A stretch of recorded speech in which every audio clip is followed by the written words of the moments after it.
The bright dot in the night sky grew larger with each passing hour.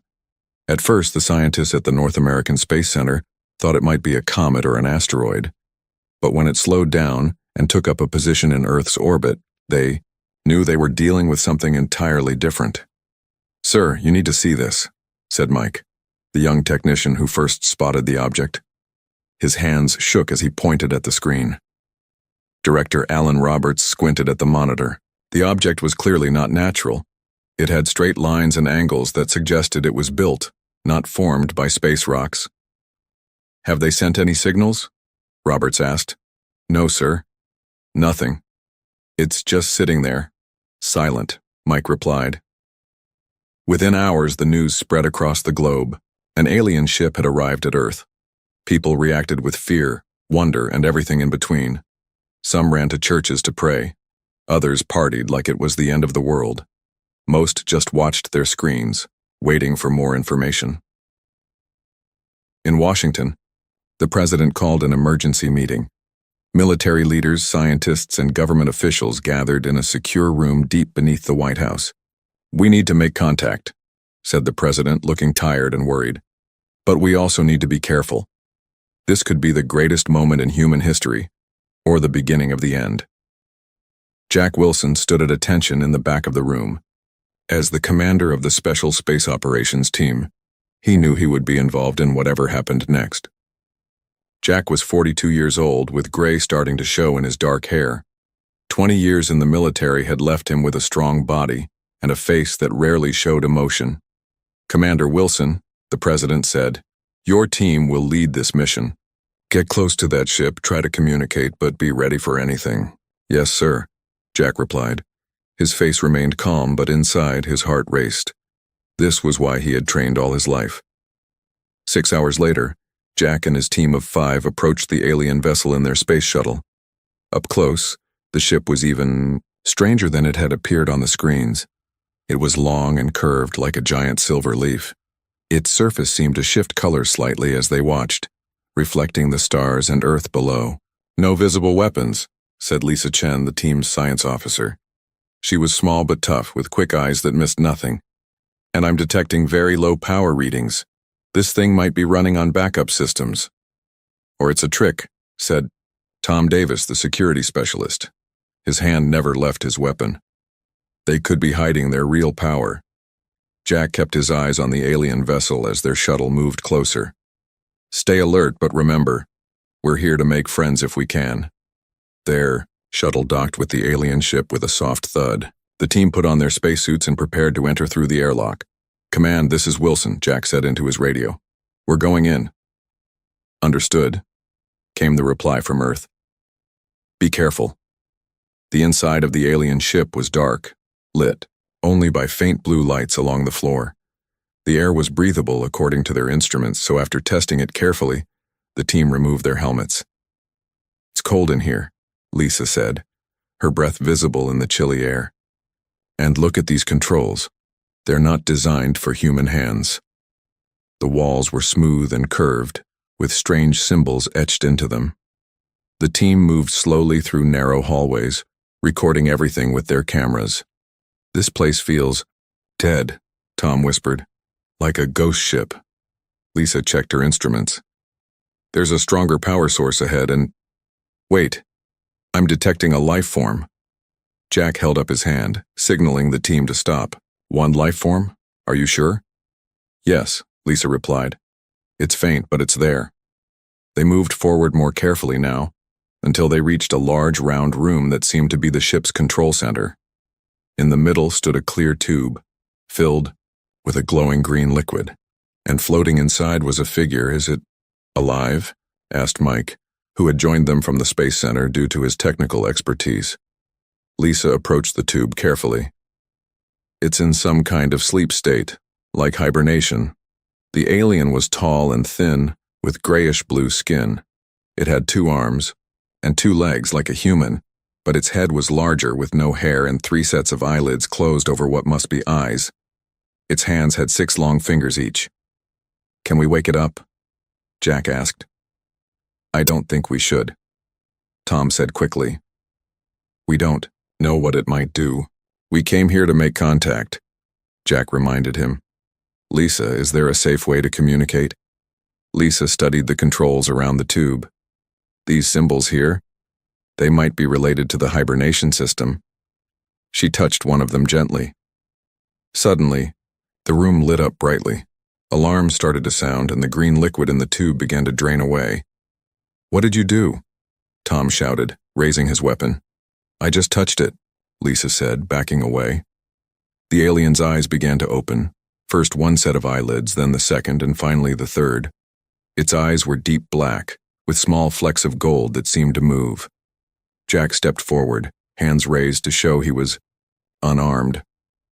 We come in peace, he said, though he knew the alien probably couldn't understand him. The alien looked at each of them, its gaze stopping on Jack. Then it raised one six-fingered hand and pressed it against the inside of the tube. Its mouth opened, showing teeth that looked surprisingly human. A voice filled the room, seeming to come from everywhere at once. It spoke in a language none of them had ever heard before, musical and full of clicks. It's trying to communicate, Lisa said excitedly. Then the alien's eyes widened in what looked like fear. It pressed both hands against the tube and spoke more urgently. Something's wrong, Jack said, moving closer. It's afraid of something. Suddenly, all the lights in the ship turned red. Metal doors slid shut over the entrances to the room, locking them in. Wilson to command, Jack said into his radio. We've made contact with a single alien life form, but something's happening with the ship. His radio crackled with static, then went silent. We've lost communication, Tom said, his voice tight with tension. The alien looked at them with those strange black and gold eyes. It touched the side of its head, then pointed to each of them. A new voice spoke, this time in English, though. It sounded flat and mechanical. You should not be here. They are coming. Jack stepped closer to the tube. Who is coming? Can you understand me? The alien nodded slowly. They sent me, as warning, but also as bait. Bait for what? Lisa asked. The ship shuddered around them. Outside, Earth's military forces were no doubt preparing for a possible attack, maybe even considering firing on the vessel. The alien looked directly at Jack again. For you, for Earth. You must help me, or they will destroy everything. And in that moment, Jack knew that nothing would ever be the same again. The red warning lights kept flashing throughout the alien ship as Jack and his team found themselves locked in the control room with the strange visitor.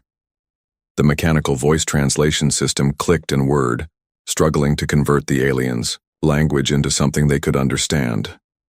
My name, the alien said slowly, the words coming out in a flat, computerized tone. You can call me Ren. Jack stepped closer to the tube. I'm Commander Jack Wilson. We're from Earth. We came, in peace. Ren's large head tilted slightly to one side. Peace. Yes, that is why I am here. But not how you think. The tube around Ren began to open with a hiss and Tom raised his weapon again. Stand down, Jack ordered. Let's hear what he has to say. Ren stepped out of the tube unsteadily, his tall, thin body swaying as if unused to gravity. He stood nearly 7 feet tall, towering over even Jack. Up close, his skin wasn't just grayish-blue but had patterns that seemed to shift slightly, like oil on water. This ship, Ren said, touching the wall with his 6-fingered hand. Not ambassador ship, prison ship, Lisa gasped. You're a prisoner? Ren's 3 sets of eyelids blinked in sequence. Yes, criminal. Dangerous criminal. He tapped his large head. Dangerous ideas. Jack frowned. What kind of ideas could be so dangerous that they'd send you away in a ship? Before Ren could answer, a loud bang echoed through the ship. Something was trying to get in. That will be your military, Ren said. They think I am threat. They are right, but not how they think. Tom moved to the sealed door. We've lost contact with command. They're probably trying to rescue us. Or neutralize what they see as a threat, Jack added. He turned back to Ren. We need to establish communication and let them know we're okay. Ren, shook his head. Not okay. Nothing okay. He walked to a control panel and waved his hand over it. A screen lit up showing images of stars and planets. I come from far away. The collective. The screen showed a star system with 12 planets. Then it zoomed in on one world covered in gleaming cities. The collective is one mind, many bodies, all connected.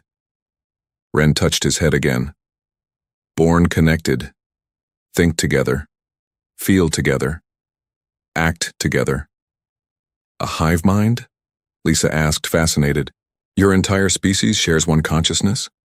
Yes, but Ren hesitated, his large eyes blinking rapidly.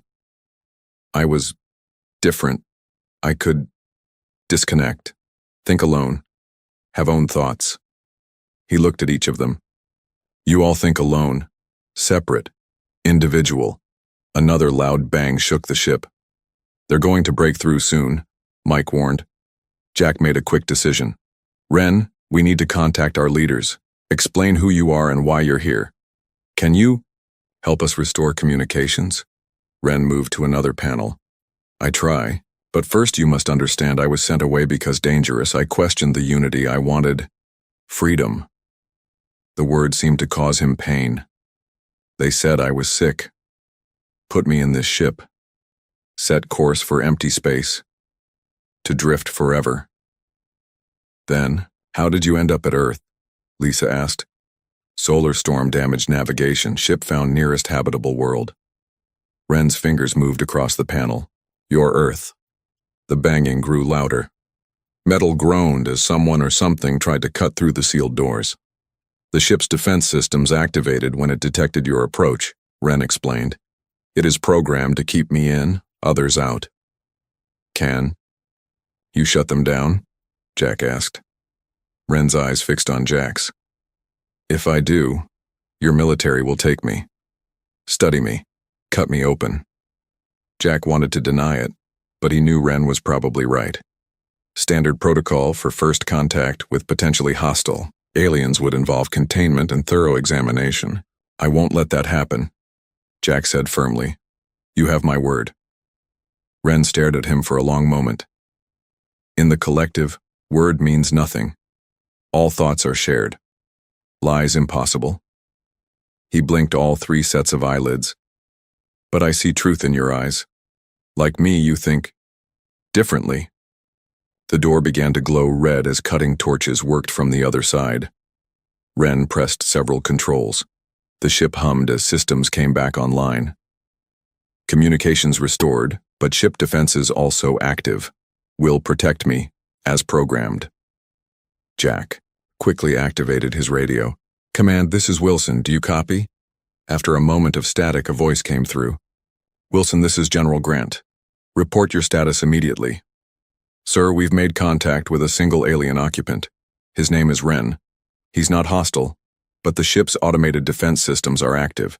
Tell the breach team to stand down. Before, a loud explosion cut him off as the door blew inward. Smoke filled the room as armed soldiers in hazmat suits rushed in. Stand down, Jack shouted. We have a peaceful contact. But in the confusion, one of the soldiers fired a shot. It missed Ren but hit a control panel which erupted in sparks. Suddenly, the entire ship shuddered, and a high-pitched alarm began to sound. What's happening? Lisa shouted over the noise. Ren's face showed clear alarm, even though his features were alien. Self-defense protocol activated. Ship will protect itself. Outside the control room, they heard more explosions and shouts of pain. Tell your soldiers to leave ship, Ren said urgently. Automated weapons will target all intruders. Jack relayed the order through his radio, and the breach team began to retreat, but the damage was done. The ship's systems were now in full defensive mode. Ren worked frantically at the controls. Cannot stop defense protocol once started. Ship is thinking it is under attack. A holographic display appeared in the center of the room, showing Earth's military ships surrounding them. Small objects were launching from Ren's ship, some kind of defensive weapons. No, Ren cried, his mechanical voice translation unable to capture the emotion in his actual voice. We'll cause war. Jack made a split-second decision. Can you access the ship's navigation? Can we move away from Earth? Ren nodded and moved to another panel. The ship hummed louder as engines powered up. Wilson, what the hell is going on up there? General Grant's voice came through the radio. That ship is powering weapons. Sir, we're trying to move the ship away to prevent conflict. The defense systems activated automatically. The alien is cooperating. I repeat, he is not hostile. Those are not your orders, Commander. You are to secure the alien and abandon ship. That's an order. Jack looked at Ren, who was still working desperately at the controls. In that moment, Jack saw not a dangerous alien prisoner but someone fighting for his life. Someone who had been punished simply for wanting to be free. I can't do that, sir, Jack said quietly. What did you say, Commander? The general's voice grew cold. I said I can't abandon him. This ship is set to defend itself. If we try to take Ren by force, people will die, on both sides. The ship began to move, slowly pulling away from Earth's orbit. Wilson, you are relieved of command. This is now a hostile action. All units prepare to... Jack switched off his radio. He turned to his team. I can't order any of you to stay. This is my decision. Tom stepped forward. You're going against direct orders, Commander. I am, Jack admitted, because sometimes orders are wrong. Lisa moved to stand beside Jack. I'm staying. This is first contact. This is why we trained. Mike nodded. Me too. Only Tom hesitated. They'll court-martial you for this, you know? Jack nodded. Probably, but I couldn't live with myself if I handed him over to be dissected. As the ship accelerated away from Earth, Ren watched them with his strange eyes. Why help me? I am nothing to you. Jack looked out at the stars growing brighter as they left Earth behind. Because on our world, we believe that freedom matters. That individuals matter. Freedom, Ren repeated, the word sounding less painful now. That is why they fear me, why they sent me away. He looked at each of them. The collective fears what it cannot control. Well, Jack said. They were right to be afraid, because now their dangerous prisoner has found allies. The ship sped deeper into space, carrying them all toward an uncertain future. The escape pod shot through Earth's atmosphere, flames licking at its sides as it descended. Inside, Jack held tightly to a support rail while Ren worked the controls with his six-fingered hands. Can you land this thing? Jack shouted over the roar of their entry. Ship is damaged, Ren replied, his translation device making his voice sound flat despite the tension. We'll try for soft landing. The small craft shuddered violently. They had barely escaped the main ship before Earth's military fired upon it.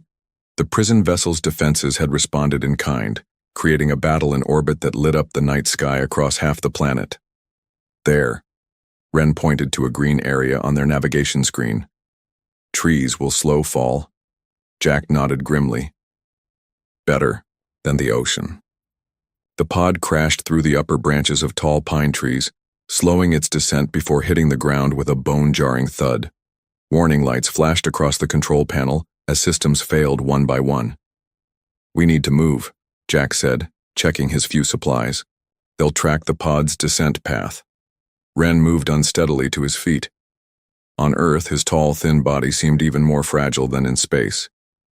Atmosphere feels heavy. Much oxygen. Will you be able to breathe okay? Jack asked with concern.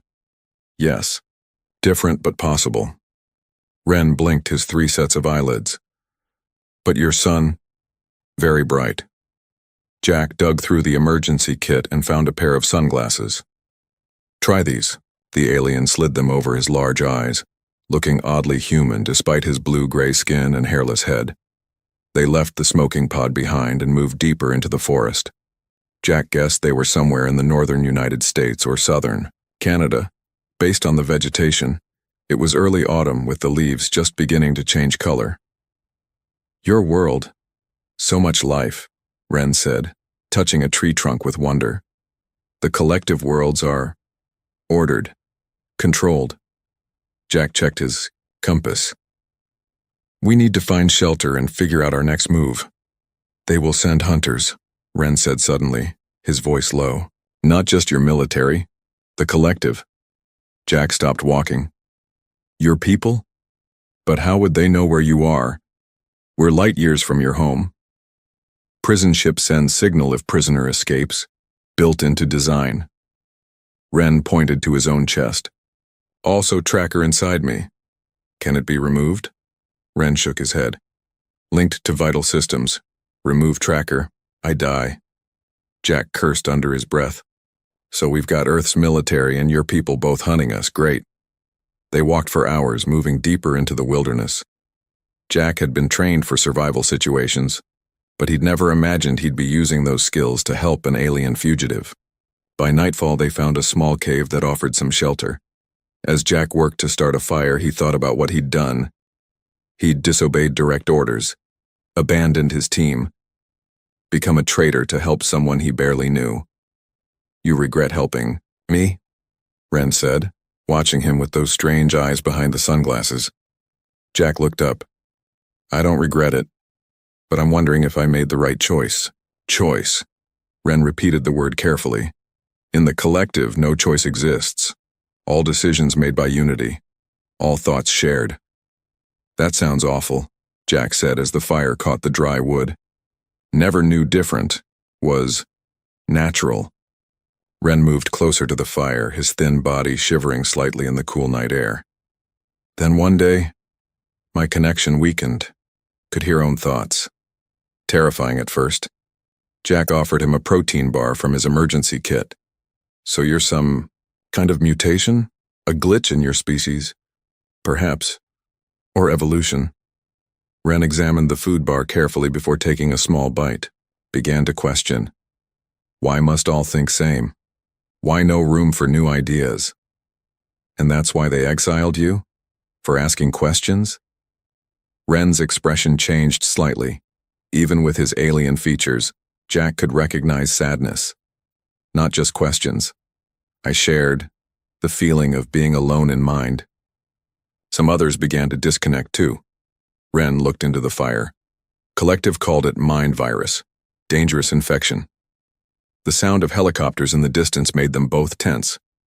They're searching the area, Jack said, quickly putting out the fire. We need to keep moving.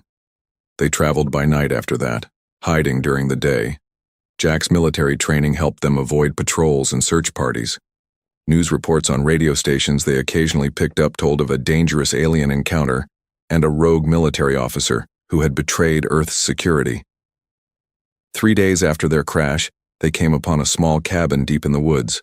Smoke rose from its chimney. Someone lives here, Jack whispered. We should avoid it. But before they could retreat, the cabin door opened. A woman stepped out, rifle in hand, pointing directly at them. That's far enough, she called. I can see you both clearly. Jack slowly raised his hands. We're not here to cause trouble. The woman stepped forward. She was in her 50s, with gray-streaked hair tied back and the weathered face of someone who had spent years outdoors. You're that soldier they're talking about on the radio, she said, keeping the rifle steady. The one who helped the alien escape. Yes, Jack admitted. Her eyes shifted to Ren, widening slightly at his alien appearance despite the sunglasses and coat Jack had found to disguise him. I'm Maria, she said, after a long pause. And I don't much care for the government telling me what to think about anything. She lowered the rifle slightly. You both look half-starved. Come inside. Maria's cabin was small but well-equipped. She lived off the grid, generating her own power through solar panels and a small windmill. Used to work for the tech industry, she explained as she served them hot stew. Got tired of helping them spy on people. Came out here 5 years ago. Ren studied her communication equipment with interest. Advanced technology. Can send signals far. Maria nodded. That's a satellite uplink. I keep tabs on what's happening in the world without letting the world keep tabs on me. Jack explained their situation, leaving out some details for safety. So, they want to lock you up for having dangerous ideas? Maria asked Ren. Sounds like plenty of governments right here on Earth. Suddenly, Ren stiffened. His 3 sets of eyelids blinked rapidly. What's wrong? Jack asked. Feel something. Ren moved to the window, looking up at the night sky. The hunter drones. They have arrived. As if to confirm his words, a high-pitched whine filled the air outside. A bright light swept across the forest. What the hell is that? Maria moved to dim the lights in the cabin. Collective technology, Ren said. Drones that hunt by tracking brain patterns will find me soon. Can they be stopped? Jack asked. Yes, but need equipment. Parts to build disruptor. Maria's face hardened with determination. Tell me what you need. I've got plenty of spare tech around here. For the next 2 days they worked together to build what Ren called a mind shield. Maria's technical knowledge proved invaluable as they improvised with the parts she had collected over the years. Meanwhile, the hunter drones grew closer. Their searchlights could be seen every night, sweeping the forest methodically. Almost complete, Ren said as he connected the final wires on their device. We'll block tracker signal and hide brain patterns. A loud crash outside made them all freeze. That wasn't a drone, Jack said, reaching for the rifle Maria had given him. The door burst open. Colonel Ben Harris stood there, flanked by 2 soldiers, in full tactical gear. Jack Wilson, Harris said, his voice hard. You are under arrest for treason against the United States and crimes against humanity. Jack raised his hand slowly. Ben, you don't understand what's happening here. I understand that you helped an alien hostile escape after it attacked our forces, Harris said coldly. Now step away from it and come quietly. Ren stood slowly, removing his sunglasses to face the colonel with his strange eyes. I am not hostile, but those who hunt me are. Harris's gaze flickered between Jack and Ren. For a moment, Jack thought he saw doubt in his old mentor's eyes. Then the sky outside lit up with an unnatural purple glow. They're here, Ren whispered. The real hunters have found us. The purple light flooded through the windows of Maria's cabin, casting eerie shadows on the walls. The sound that accompanied it was unlike anything Jack had ever heard, a high-pitched hum that seemed to vibrate inside his skull. What is that? Colonel Harris demanded, his weapon still trained on Ren, but his eyes now darting nervously to the windows. Hunter drones, Ren explained, his mechanical voice translation somehow sounding more urgent. First wave of collective forces. Outside, the trees swayed as something large moved through the forest. The purple light grew brighter, pulsing in a steady rhythm. We need to finish the mind shield, Jack said, turning to the half-completed device on Maria's workbench. Now! Colonel Harris looked confused, but the soldiers with him tensed, ready to fire. Stand down, Wilson, Harris ordered. This is still a military operation. Maria stepped forward. Your military operation won't mean much when those things out there start firing. I've seen what they can do. As if to emphasize her point, a beam of energy sliced through the roof of the cabin, leaving a smoking hole. Everyone ducked instinctively. What the hell? One of the soldiers gasped. Colonel Harris hesitated, years of training battling with the unknown threat outside. Finally, he lowered his weapon slightly. You have 2 minutes to explain, he said to Jack. Jack nodded to Ren, who stepped forward, despite the gun still partially aimed at him. The collective sent me away because I discovered their secret, Ren said, his 3-lidded eyes blinking rapidly. But they did not know I discovered it. What secret? Harris demanded. Ren moved to Maria's computer and quickly typed a series of commands.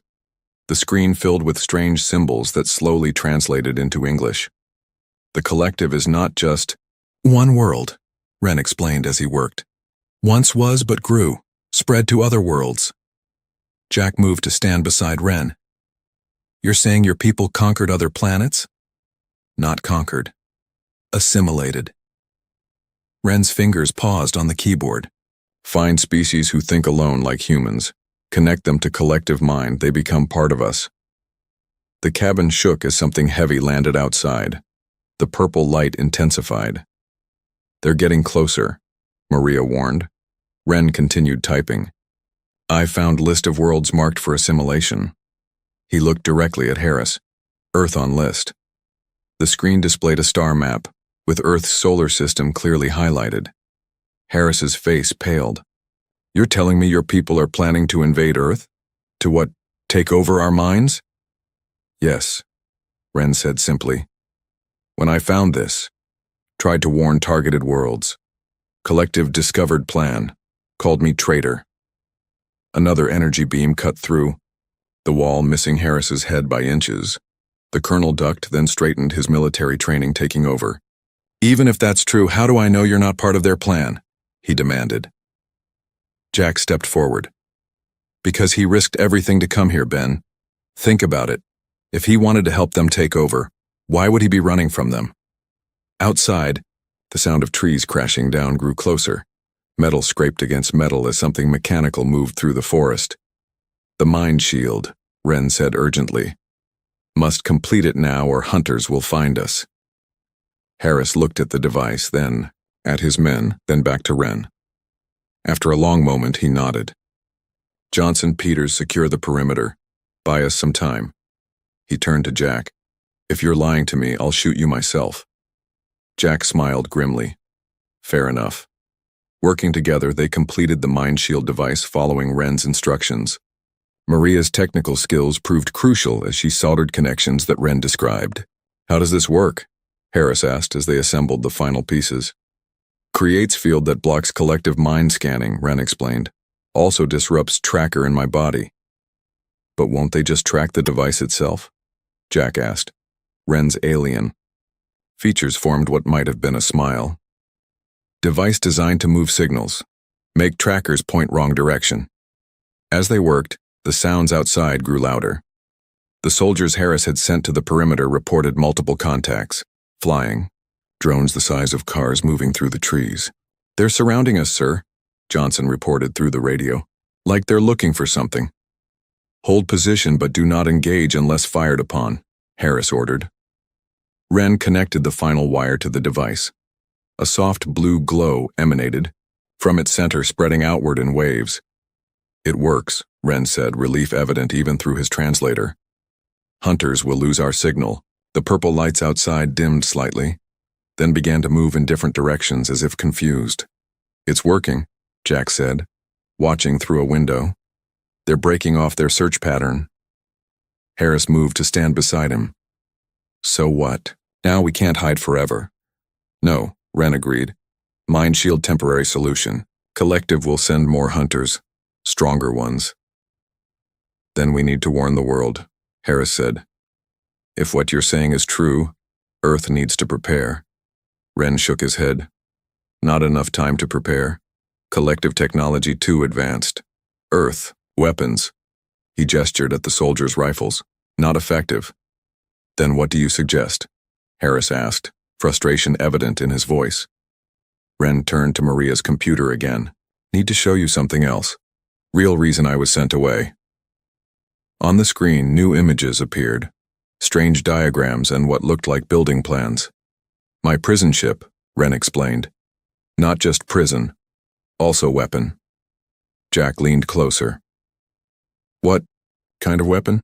When I discovered collective plans, I also found old technology. From before Unity.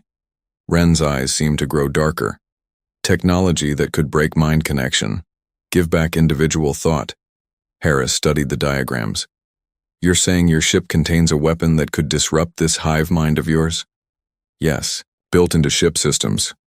Ren looked at each of them. Could not activate alone. Needed help. Jack suddenly understood. That's why you let your ship get damaged. Why you ended up at Earth. It wasn't an accident at all.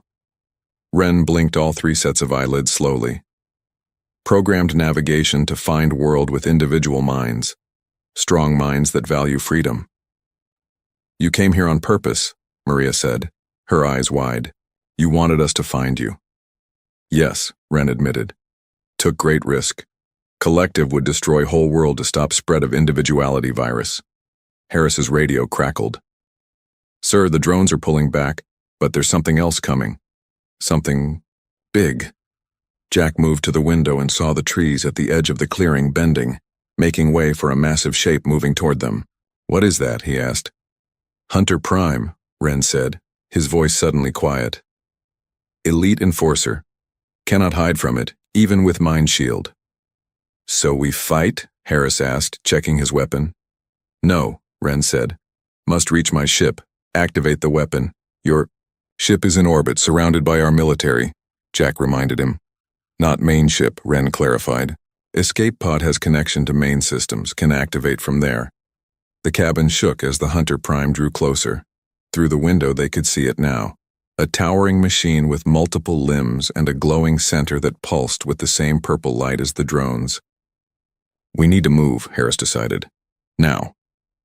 As they gathered what supplies they could, Jack noticed Wren standing very still, his eyes fixed on the approaching Hunter Prime. What is it? Jack asked. Hunter Prime, not just machine, Wren said quietly. Controlled directly by collective leadership, they see through its eyes. He turned to Jack. They know what I plan now. Will do anything to stop us. The gravity of their situation hit Jack fully. This wasn't just about helping one alien refugee anymore. This was about saving Earth from becoming the next world assimilated by the collective. As they prepared to leave the cabin, Wren placed a six-fingered hand on Jack's shoulder. Now you understand why I was sent away, he said. Freedom of thought, most dangerous weapon against unity. Jack nodded. On Earth we have a saying. It's better to die on your feet than live on your knees. Wren's translator took a moment to process this. Yes, he finally replied. This is why I chose Earth. This is why I never wanted to leave. Dawn broke over the forest as Jack, Wren, Colonel Harris, and Maria raced toward the crashed escape pod. The night had been long and dangerous. Twice they had nearly been caught by Hunter drones, saved only by Wren's mind shield device. But the Hunter Prime still followed them, moving steadily through the trees like a giant metal spider, its purple light cutting through the morning mist. How much farther? Harris asked, breathing heavily as they climbed a steep hill. Just beyond. The next ridge, Jack replied. He looked back at Wren, who was struggling to keep up. The alien's thin body wasn't built for Earth's gravity and dense atmosphere. Are you okay? Jack asked him. Wren nodded, all three sets of eyelids blinking rapidly. Must keep moving.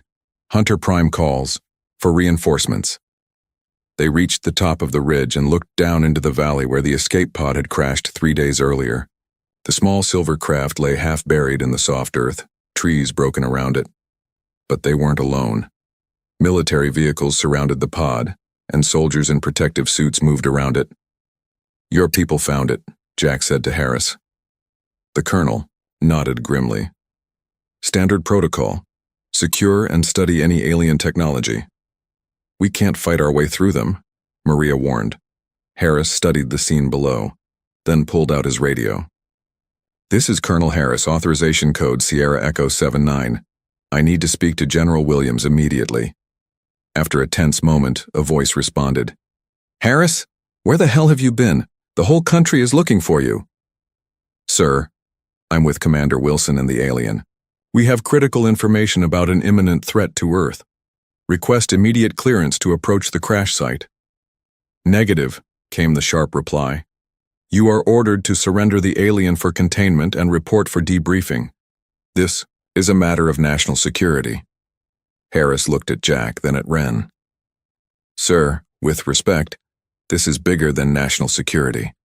It's about the survival of our species. The radio was silent for a long moment. Then, you have 5 minutes to explain. Yourself, Colonel. As Harris spoke into the radio, explaining everything they had learned about the collective and their plans for Earth, Jack watched Wren. The alien stood at the edge of the ridge, staring up at the sky. What is it? Jack asked, moving to stand beside him. They are already here, Wren said quietly. Collective ships entering your solar system. Jack followed his gaze but saw only blue sky. How can you tell? Can feel them. Mind pressure growing. Wren placed one six-fingered hand on his chest. Tracker becoming active again. Mind shield weakening. Below, the soldiers around the crash site suddenly began moving with greater urgency. Someone had clearly spotted something on their equipment. Harris finished his radio call and rejoined them. We've got clearance to approach, but they're detecting multiple objects entering orbit. Large objects. The collective has arrived, Ren confirmed. Come for me. For all of you.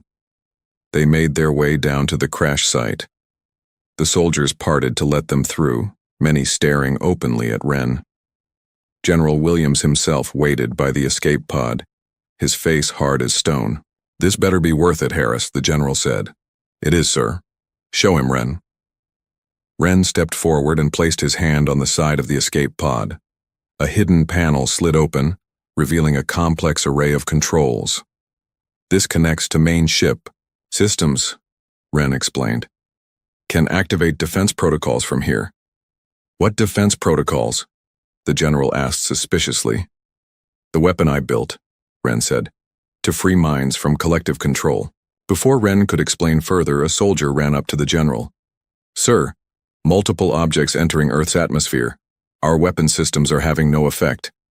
The sky darkened as clouds gathered unnaturally fast. Lightning flashed, but the bolts were purple, not white. They're here, Ren said. His voice carried a weight of sadness. A massive shadow passed overhead and everyone looked up. A ship unlike any human craft moved slowly across the sky. It was enormous, at least half a mile long, with a design similar to Ren's prison ship, but much larger. That's the collective? Jack asked. One small part, Ren replied. Mothership, carries assimilation teams. The general turned to Ren. What exactly does your weapon do? How can it stop them? Ren blinked slowly. Disrupts mind link, breaks collective connection. He looked at each of the humans gathered around him. Gives back individual thought. Like a virus, Jack added. It spreads the same disease that Ren has, the ability to think for yourself. The ship overhead stopped moving. A beam of purple light shot down, striking the ground about a mile away. Where it touched, the earth shook. They're landing, Harris said. The general made a quick decision. Activate your weapon, now. Ren moved to the control panel and began working quickly, his 6 fingers dancing across the alien controls. To work properly, must broadcast from main. Ship, he explained. Need to send signal to prison vessel in orbit. A technician stepped forward. Sir, we've established a link to the alien ship in orbit. We can transmit from here. Ren nodded and continued working. Then he stopped suddenly, his alien features showing clear distress. What's wrong? Jack asked. Signal too weak, Ren said. Collective jamming transmission. He turned to face the humans. Need stronger connection. How do we boost the signal? The general demanded. Ren touched his own chest. Through me. Direct neural link. Jack understood first. No. That would mean, yes, Ren confirmed, mind burn fatal to brain. Silence fell over the group as they realized what Ren was suggesting. He would sacrifice himself to save them. There must be another way, Jack said. The purple beam of light widened. Through the trees, they could see shapes moving, tall, graceful, figures like Ren but dressed in gleaming armor. The assimilation team approaches, Ren said. No more time. The general turned to his men. Prepare to engage the enemy. But Ren shook his head. Your weapon's useless against them. Only my virus will stop them. Without waiting for further discussion, Ren placed both hands on the control panel. His body stiffened, and a blue light began to flow from the panel up his arms. What's happening? Harris asked. He's doing it, Jack said, his voice thick with emotion. He's linking directly to the ship. Above them, the prison ship in orbit suddenly lit up with blue light, visible even in the daylight sky. The collective. Mothership seemed to falter, drifting sideways as if caught in a wind. Ren's body trembled, but he kept his hands firmly on the panel. Signal, broadcasting, he said, his translator struggling to keep up. Mind virus, spreading. The advancing collective troops stopped suddenly. Even from a distance, Jack could see them clutching their heads, some falling to their knees. It's working, the general exclaimed. Blue light spread from the prison ship to the mothership and then to the other collective vessels entering the atmosphere. One by one, they slowed, then stopped. Some began to drift aimlessly. Ren's body was now glowing brightly, the blue light emanating from within him. "Freedom," he whispered. "Giving them choice." Jack moved to Ren's side, ignoring the warnings of the others. "You knew this would happen all along, didn't you?" "This was always your plan." Ren's eyes, now glowing blue, turned to Jack. "Yes, needed, brave world, to help spread freedom." His voice grew weaker. "Worth the sacrifice." The blue light from Ren intensified, becoming almost blinding. Jack had to step back, shielding his eyes. "Virus complete," Ren said. "Collective, breaking apart. Each mind, becoming individual." With those words, the light seemed to explode outward from Ren's body, shooting into the sky like a beacon. The collective ships above glowed bright blue for a moment, then their lights dimmed. Some began to move away, while others drifted closer, to Earth. And then, as suddenly as it had begun, the light faded. Ren collapsed to the ground, his body no longer glowing. Jack knelt beside him, cradling the alien's head. "Ren? Can you hear me?" Ren's eyes opened weakly, only one set of eyelids functioning now.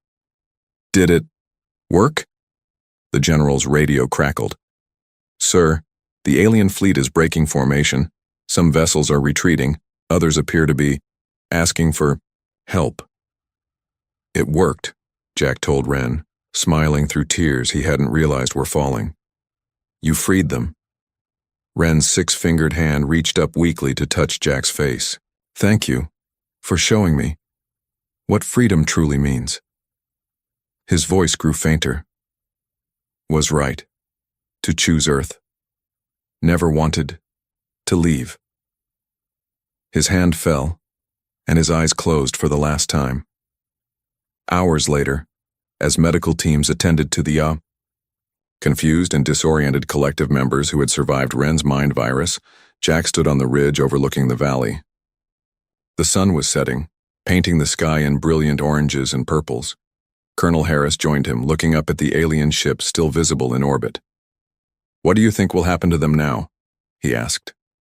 "They'll have to learn to live as individuals," Jack said. "Just like Ren did, it won't be easy." "And us? Earth?" Jack considered this. "We've made first contact with an alien civilization. Not the way anyone expected, but maybe it's better this way. They're not conquerors anymore. Just people looking for a new start." "Because of him," Harris said. "Because he chose us." Jack nodded, watching as the first stars appeared in the evening sky. "He said our minds were strong, that we valued freedom above all else." He smiled sadly. He was right about that. In the valley below, scientists had begun studying the escape pod systems, learning what they could from Ren's technology. Earth would be changed forever by this encounter, and somewhere far away, on distant worlds once controlled by the collective, millions of beings were experiencing individual thought for the first time, all because one alien had been brave enough to be different, to seek freedom, and to never want to leave the world that helped him find it. The sun rose over Earth like it had for billions of years. But today was different. Today, humanity faced its greatest threat. Commander Alex stood at the main window of Space Defense Station Alpha, looking at the blue planet below. His hands were clasped behind his back and his face showed no emotion. But inside, his heart raced with worry. "They're coming closer, sir," said Officer Ben, who sat at the radar station. "The alien ships will reach Mars orbit in 3 hours. Alex nodded. He had hoped this day would never come. First contact with the Voidborn 6 months ago had started with promise but quickly turned into a nightmare. The aliens had not come in peace. "Any word from the United Nations?" Alex asked. "Yes, sir. The Security Council has given you full authority to speak for Earth," Ben replied, his voice tight with stress. The room fell silent. 20 men and women worked at their stations, monitoring screens and checking systems. They were the best of the best, chosen from every nation. Now, the fate of 8 billion people rested on their shoulders. "Open a channel when they're in range," Alex ordered, "and make sure our message reaches every corner of Earth." People have a right to know what's happening. Officer Lisa at the communications station nodded. Her fingers moved quickly over the keyboard. Channel ready in 1 hour, sir. Alex walked to his private office. The small room had only a desk, a chair, and a picture of his family. He touched the photograph gently. His wife and son were in an underground shelter, along with millions of others. Would they ever see the sun again? The door opened, and General Rob entered. The old soldier's face was grim. Is Project Omega ready? Alex asked without turning around. Yes, Rob answered. But you know what using it means. There's no coming back from that decision. Alex finally turned to face him. I know, but if it's the only way to save our world, I'll give the order. The president wanted me to remind you. Diplomacy first. Always, Alex agreed. But we'll be ready if diplomacy fails. 3 hours passed quickly. The massive alien fleet had reached Mars and had stopped there, as if gathering strength for the final approach to Earth. Alex stood in the command center, now joined by science advisor Dr. Mark and military strategist Colonel Jane. The large screen in front of them showed the alien fleet, hundreds of ships, each larger than anything humans had ever built. Channel open, sir, Lisa announced. They're responding. The screen changed, showing the alien commander. The Voidborn looked almost like shadows with form, tall, dark figures with eyes that glowed like distant stars. Their leader, who called himself Draws, spoke in a deep voice that the translation computers had learned to understand. Humans of Earth, Draws said, his words echoing through the station. Your time has ended. Surrender your world to us, and we will allow some of you to live as our servants. Resist, and you will all perish. Alex stepped forward. His voice was steady when he replied, We welcome peaceful contact with all species, but we will not surrender our home. Earth belongs to humanity. Draws made a sound that might have been laughter.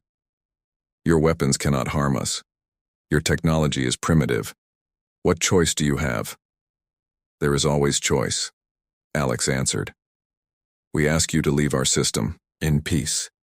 The alien's glowing eyes seemed to burn brighter. To show you our power and the futility of resistance, watch. The screen split, showing one of the alien ships moving toward Phobos, the small moon of Mars. A beam of light shot from the ship and struck the moon. In seconds, Phobos cracked, then shattered into thousands of pieces. Gasps filled the command center. Dr. Mark whispered, The energy required to do that, it's beyond anything we can produce. Draws spoke again. That is one small ship. We have hundreds. You have 1 day to surrender, or we will do the same to your moon, causing devastating tides and disasters on your world. Then we will come for Earth itself. The screen went dark. Silence filled the room until Colonel Jane spoke. Sir, if they destroy our moon... I know, Alex said. He pressed a button on the control panel. This is Commander Alex to all Earth governments. You've seen what they can do. We need to make a decision now. Within an hour, leaders from around the world had gathered in a virtual meeting. The discussion was brief. Everyone had seen the destruction of Phobos. The threat was clear. We cannot surrender, the president said finally, but conventional weapons will not stop them. Commander Alex, you have authorization to inform them of Project Omega. Alex nodded grimly. He returned to the command center, where the team waited for orders. Open the channel again, he said to Lisa. Broadcast to their fleet and to all of Earth. When the alien commander appeared on screen again, Alex spoke clearly and firmly. Draws of the Voidborn, this is humanity's only warning. Throughout our history, we have faced extinction many times, from ice ages, from asteroids, from our own weapons. Each time we survived. We will survive you too. Alex paused, letting his words sink in. We have watched your kind for longer than, we understand what you are and what you've done to other worlds. If you continue this war, you will face a response unlike anything your kind has ever witnessed. Empty threats, Draws replied. Your primitive species cannot harm us. Alex nodded to Dr. Mark, who pressed a series of buttons. The screen changed to show technical details of Project Omega, a weapon capable of tearing apart the fabric of space itself.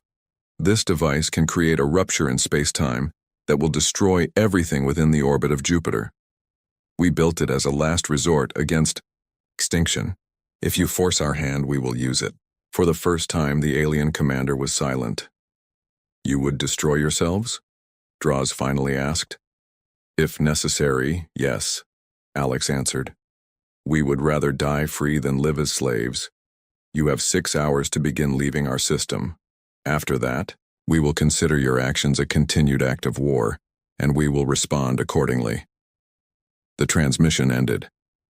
Now all they could do was wait and hope the aliens believed their warning. Alex looked again at Earth through the window. Would this be the last day it existed as humans knew it? Only time would tell. 6 months earlier, the International Space Station floated silently in Earth's orbit. Inside, astronaut Jack floated near the large observation window, his eyes fixed on the stars. He had been in space for 3 months now, but the view still took his breath away. Still daydreaming? A voice called from behind him. Jack turned to see scientist Morgan pushing herself through the narrow corridor. Her dark hair was tied back in a practical bun, and she carried a tablet computer. Not daydreaming, Jack said with a smile. Just thinking about how small we are in this big universe. Morgan nodded. Well, speaking of the universe, I need your help with something strange. She handed him the tablet. Our deep space sensors picked up unusual energy readings beyond Neptune. Nothing natural makes patterns like these. Jack studied the screen, his smile fading. The readings showed regular pulses of energy, too regular to be natural. How long has this been happening? 3 days, Morgan replied. Mission Control wants us to focus our instruments on that area and gather more data. For the next week, Jack and Morgan worked with the rest of the station crew to monitor the strange signals. The energy readings grew stronger each day, moving closer to Earth. Whatever it is, it's heading our way, Jack said during a video call with Earth. On the screen, the serious face of intelligence officer Tom looked back at them.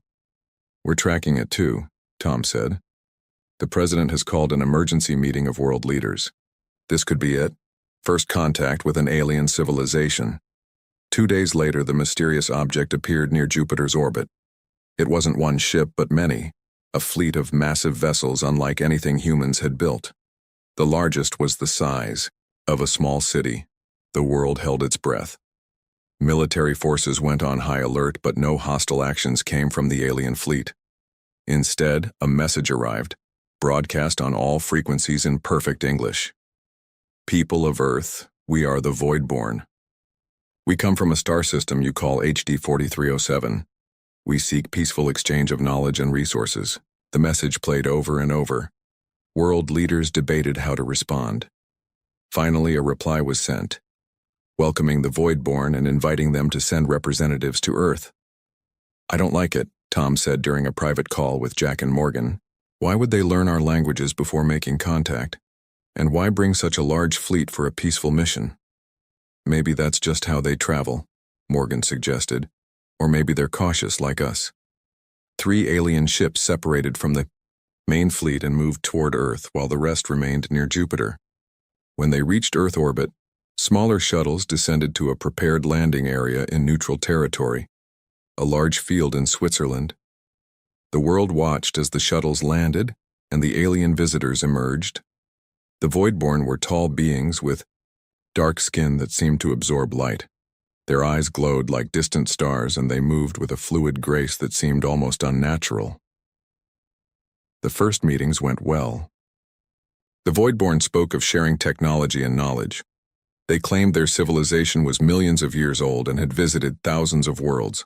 They offered to help humanity solve its biggest problems: disease, climate change, energy, shortages.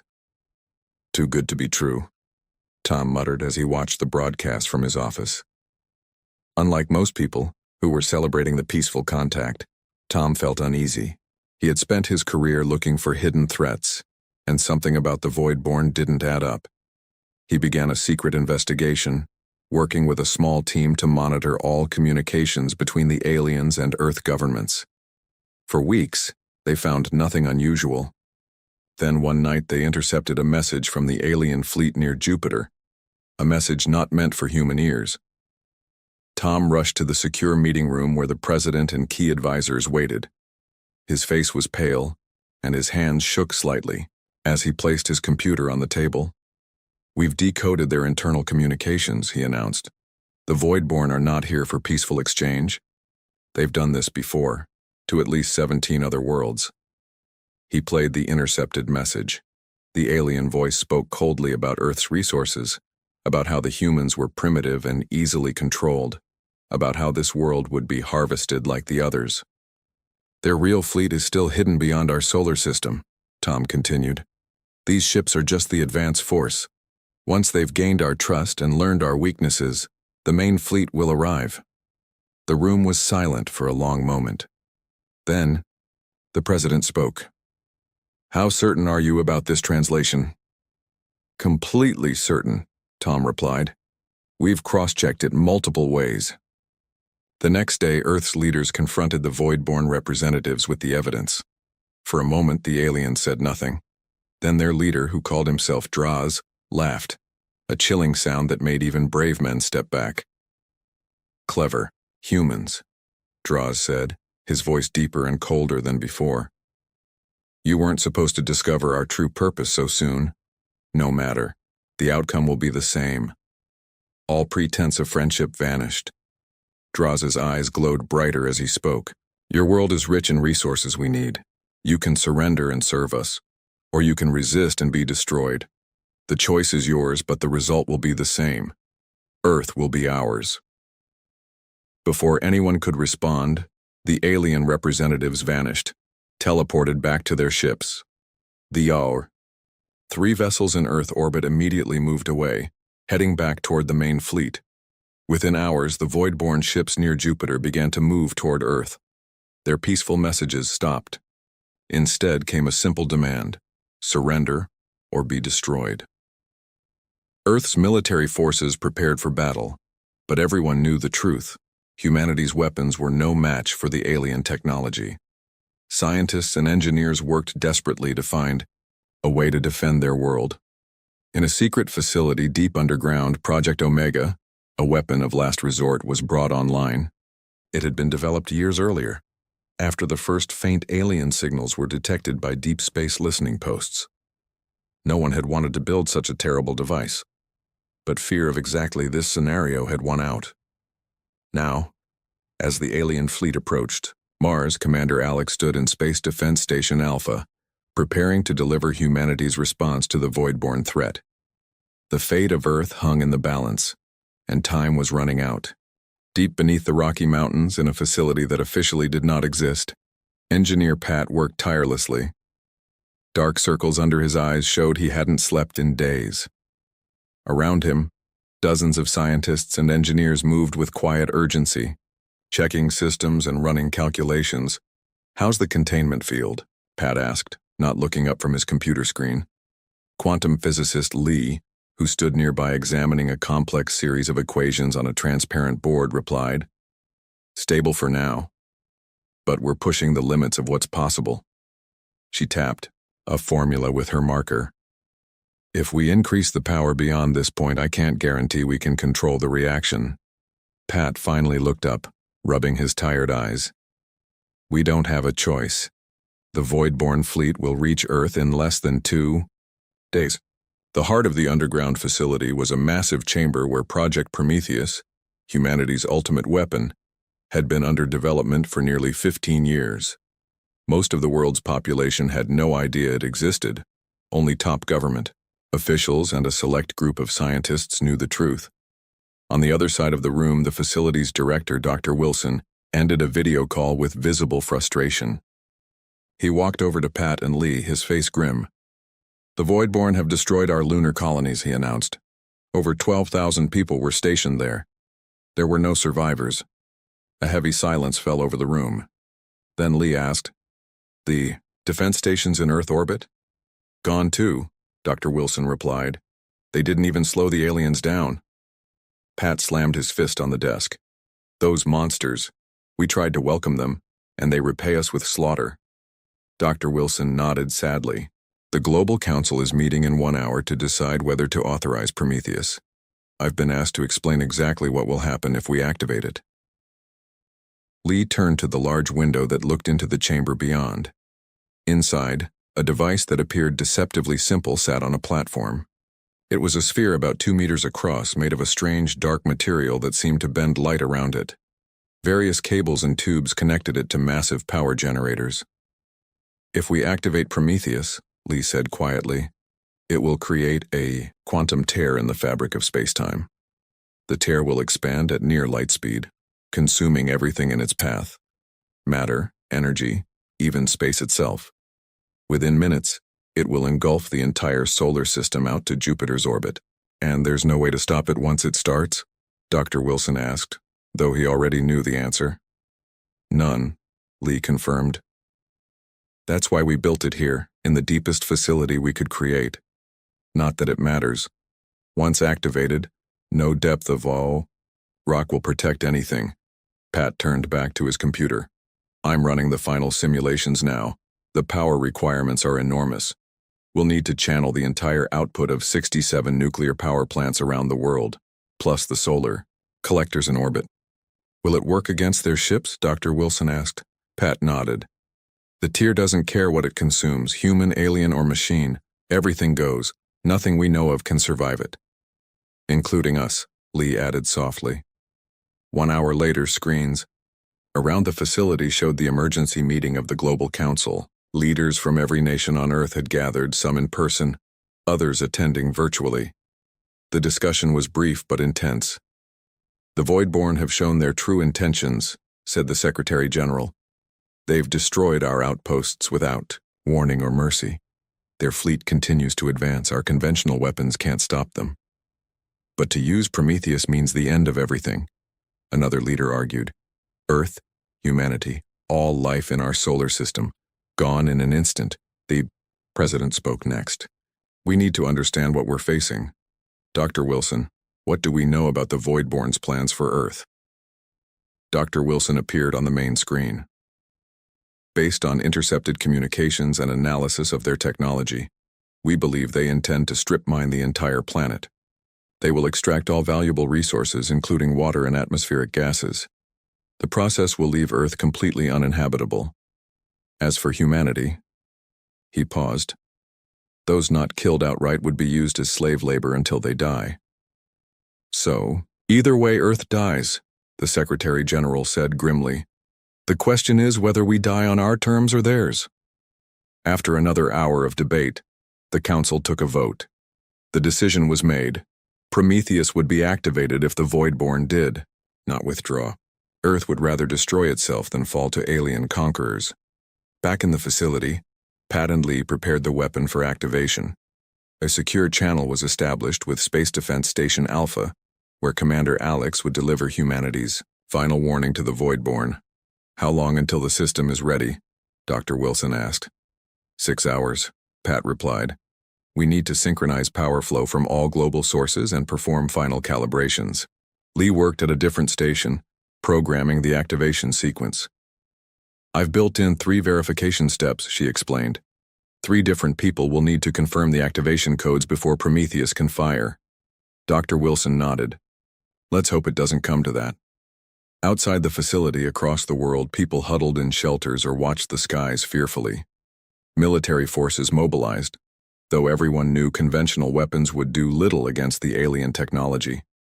In space, the crew of Defense Station Alpha prepared to deliver humanity's ultimatum. Pat took a moment to look at a photo on his desk, a picture of his family at the beach, all smiling under a bright summer sun. He touched it gently. Whatever happens, he whispered. At least they'll never know what hit them. It will be quick. Lee overheard him. She placed a hand on his shoulder. We're doing the right thing. If we must go, we go together and we don't let them take our world. Dr. Wilson's voice came over the intercom. Commander Alex is ready to transmit our message. Everyone, watch your stations. If the Voidborn ignore our warning, we'll need to be ready. The room fell silent as all eyes turned to the screens showing the alien fleet. The dark ships hung in space like predators waiting to strike. In 6 hours, Earth would know its fate. Surrender, destruction by alien hands, or a final, desperate act of defiance that would end everything. Captain Riley crouched behind a fallen concrete wall, her rifle held tight against her chest. Around her, 20 soldiers waited in silence. They were covered in dust and dirt, and their faces showed exhaustion. But in their eyes burned a fierce determination. "They're coming," whispered Miller, the team's scout. He had just returned from checking the road ahead. 3 of their walker machines and about 30-foot soldiers. Riley nodded. She had been fighting the Voidborn for 3 days now since they began landing troops on Earth. Her unit was one of many resistance groups hiding in the mountains, attacking alien forces when possible, and then disappearing again. "Remember the plan," she said quietly to her team. "We hit them fast. Focus fire on the lead walker's sensor array, then fall back to position Delta. We just need to slow them down and keep their attention on us." The soldiers checked their weapons one last time. These were not ordinary guns, but special electromagnetic pulse rifles developed in the weeks after the Voidborn's true intentions were revealed. They couldn't destroy the alien armor, but they could disrupt their systems temporarily. "For Earth," Riley said simply. "For Earth," the others echoed. They spread out among the ruins of what had once been a small mountain town. Now it was just another battlefield in humanity's desperate struggle for survival. The alien forces came into view, moving with cold precision. The walker machines stood 3 times as tall as a human, with multiple weapon arms and a round body that seemed to float above 6 spider-like legs. Behind them marched the Voidborn foot soldiers, their dark armor absorbing the sunlight. Riley waited until the lead walker passed the marked spot, then gave the signal. 20 EMP rifles fired at once, sending invisible pulses of energy at the target. The walker stumbled, its systems temporarily confused. The soldiers quickly shifted their aim to the Voidborn troops and fired again. Chaos erupted. The aliens had not expected resistance here. As some of their troops fell, the others took cover and began returning fire with weapons that shot beams of intense heat. "Move! Move!" Riley shouted, and her team began their planned retreat, firing as they went. They ran through prepared escape routes, splitting into smaller groups. The aliens followed, but the narrow mountain paths slowed their walkers and forced them to divide their forces. Miles away, in an underground command center, General Robb watched the battle through satellite imagery. Similar fights were happening across the globe, small human forces harassing the invaders, buying time for the final preparations. "Riley's team has them distracted," he said to his staff. "How many more hours do we need?" 4 hours, sir," replied his aide. "Project Prometheus will be ready then." Robb nodded grimly. "Every minute we can delay them matters now." On a different screen, he could see larger battles raging in major cities. The Voidborn had established landing zones in strategic locations and were spreading outward. Human military forces fought bravely but were being pushed back everywhere. A message came in from Commander Alex on Space Defense Station Alpha. "The Voidborn commander has requested another communication. Should I accept?" "Yes," Robb ordered. "Keep him talking as long as possible." On the station, Alex once again faced the alien leader on the view screen. Draws appeared different now, more agitated, his glowing eyes flaring. "Your resistance is pointless," the alien said. "Yet you continue to fight when you cannot win. Why?" "It's what humans do," Alex replied calmly. "We fight for our home. We have studied 17 other worlds before yours," Draws said. "None fought so fiercely when defeat was certain. It is puzzling." Alex leaned forward. "Maybe you should take that as a warning." Back on Earth, Riley's team had reached their fallback position, a hidden cave system equipped with supplies and communications gear. They had lost 3 people during the retreat, but had drawn many alien troops away from their main force. "Base, this is Mountain Team," Riley reported over the secure line. "We've delayed their eastern advance force. What's next?" The reply came from General Robb himself. "Good work, Mountain Team. Hold position for now. The final countdown begins in 3 hours. Riley's face showed no emotion, but her hand tightened. On the radio. She knew what final countdown meant. Project Prometheus would soon be activated. Understood, she replied. Then, turning to her team, get some rest. We move again in 2 hours. One of the younger soldiers, Adams, asked quietly, Is it true, Captain? About the weapon? Riley looked at each face in the dim light of the cave. These men and women deserved the truth. Yes, it's true. If the aliens don't withdraw, we'll activate. Prometheus. Nothing will survive. Not them, not us, not anything in the inner solar system. So we're fighting just to die on our terms? Another soldier asked. We're fighting because the Voidborn need to learn a lesson, Riley answered firmly, that humans don't surrender, that if they force us to this point, we'll take them with us. The hope is that they'll realize this and withdraw before it's too late. In orbit, the alien fleet continued to deploy landing craft. But something was changing. The Voidborn commanders had expected an easy victory, but human resistance was fierce and coordinated. More importantly, their intelligence units had detected unusual energy readings from multiple points on Earth, massive power being channeled somewhere. Draws, in his command ship, reviewed the reports with growing concern. These readings make no sense. The humans cannot have weapons that require this much power. His science officer replied, The readings match nothing in our database from previous worlds, but they continue to increase. Whatever they're powering will be fully energized in approximately 3 Earth hours. Draws hesitated, something rare for his kind. Could it be a bluff? Unknown. But their resistance pattern suggests they are buying time for something. In the Prometheus facility, Pat and Lee made the final adjustments to the Doomsday device. The sphere now pulsed with a strange light that seemed to bend around it, distorting the air. Power flow is stable, Pat reported. All systems are ready. For activation, Dr. Wilson nodded solemnly. The World Council is meeting now for the final authorization.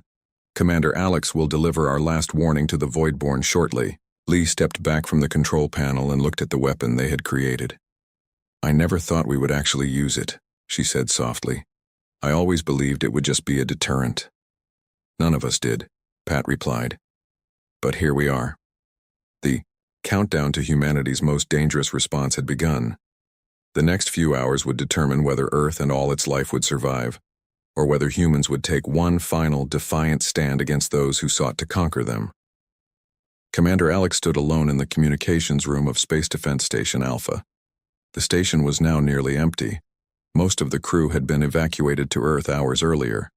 Only a skeleton team remained, those who had volunteered to stay, until the end. Alex straightened his uniform and faced the main camera. In moments, he would deliver humanity's final message to the Voidborn. His mouth felt dry, and despite the station's controlled temperature, a cold sweat ran down his back. Officer Lisa entered the room. We're ready, sir.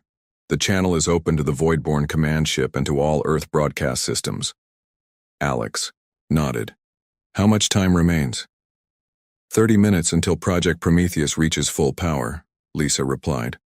Her voice was steady, but her eyes betrayed her fear. Begin transmission, Alex ordered. The red light on the camera blinked on.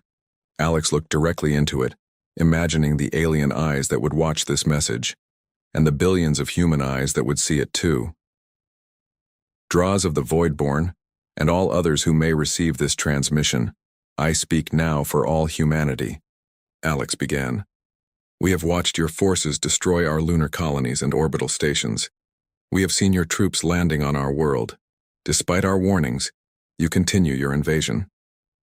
He paused, drawing a deep breath. Therefore, I must deliver our final message. We would rather destroy ourselves than allow our world to be conquered. The device we are about to activate will tear apart the fabric of reality itself within our solar system. Alex pressed a button, sending the technical details of Project Prometheus to the alien fleet. This is not a bluff. In 25 minutes, we will activate this device. Nothing will survive. Not you, not us. Withdraw now, or face extinction alongside us. The transmission ended. Alex turned to Lisa. Now we wait. On Earth, in homes and shelters and battlefield positions, people watched the message with a mixture of fear and pride. Humanity would not surrender, even in the face of certain defeat. In the secret facility housing Project Prometheus, the final preparations were complete. Pat, Lee, and Dr. Wilson stood before 3 separate control stations. Each held a key that would need to be turned simultaneously to activate the device. Confirmation received from the Global Council, Dr. Wilson announced, reading the message on his screen. Authorization for activation is granted. Pat closed his eyes briefly. I never thought it would come to this. None of us did, Lee replied softly. But we're ready. In his Mountain Command Center, General Robb watched satellite images of the alien fleet. Something strange was happening. Some of the smaller ships were changing position, moving away from Earth. Sir, his aide said urgently. We're detecting movement in the Voidborn fleet. Several vessels appear to be retreating. Robb leaned forward, hardly daring to hope. Get me a direct line to Space Defense Station Alpha. In orbit, the Voidborn command ship remained still while chaos erupted among the rest of the fleet. Inside, Draws faced his advisors. The human weapon cannot be real, one insisted. No species would destroy itself and its entire world to prevent conquest. We have analyzed their transmission, another said. The power readings match what our sensors have detected. If this device works as they claim, it will consume everything within the orbit of their gas giant Jupiter. Draws's glowing eyes dimmed, slightly as he considered. In all their conquests across 17 worlds, they had never encountered a species willing to commit such an act. Could we destroy the device before they activate it? He asked. Unknown, his military commander replied. We don't know its exact location, and it appears to be deep underground. Even our most powerful weapons might not reach it in time. Draws made his decision. Begin withdrawal of our landing forces. Move the fleet to a safe distance. On space. Defense Station Alpha. Alex received the incoming transmission from the Voidborn command ship. Draws's dark figure appeared on screen. Commander of Earth Forces, the alien said, his tone different than before. We have analyzed your weapon. You would truly use it, knowing it means the end of your species? Without hesitation, Alex replied firmly. Humans will die free before living as slaves. We have 15 minutes remaining before activation. Your fleet must be beyond Jupiter's orbit by then, or we proceed. For a moment, the alien was silent. Then, we will withdraw. But know this. Your world is now marked as too dangerous for harvest. No species has ever forced us to retreat. You are the first. Alex allowed himself a small smile. Then let that be the lesson you carry to the stars. Earth is not for taking. The transmission ended. Immediately, Alex called Dr. Wilson at the Prometheus facility. They're withdrawing. Hold the activation sequence. Around the world, people watched in disbelief as the alien ships began rising from Earth's surface. The massive vessels in orbit turned away, their engines glowing as they accelerated. In the mountain cave, Captain Riley and her team received the news with stunned silence. Then cheers erupted, echoing off the stone walls. They had fought not just for a noble end, but for victory against impossible odds. At the Prometheus facility, Pat, Lee, and Dr. Wilson carefully powered down the device.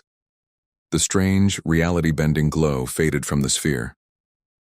Will we keep it operational? Lee asked quietly. In case they return? Dr. Wilson nodded. Project Prometheus will remain our last line of defense, but let's hope we never need to bring it this close to activation again.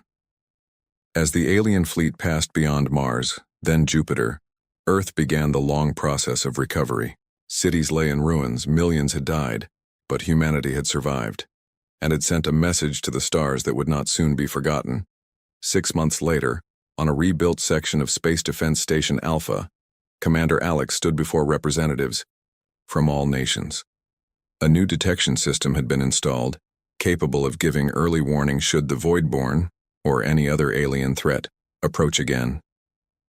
"Today we remember those we lost," Alex said to the assembled leaders. "And we look forward to rebuilding our world. But we also must remember the lesson we taught the universe. Earth will never surrender." As he spoke, deep in the hidden facility beneath the mountains, Project Prometheus waited. Humanity's dangerous response, ready if needed, but hopefully never to be used again. The most powerful message sent to the stars had been Earth's willingness to use it, a message that had saved a world.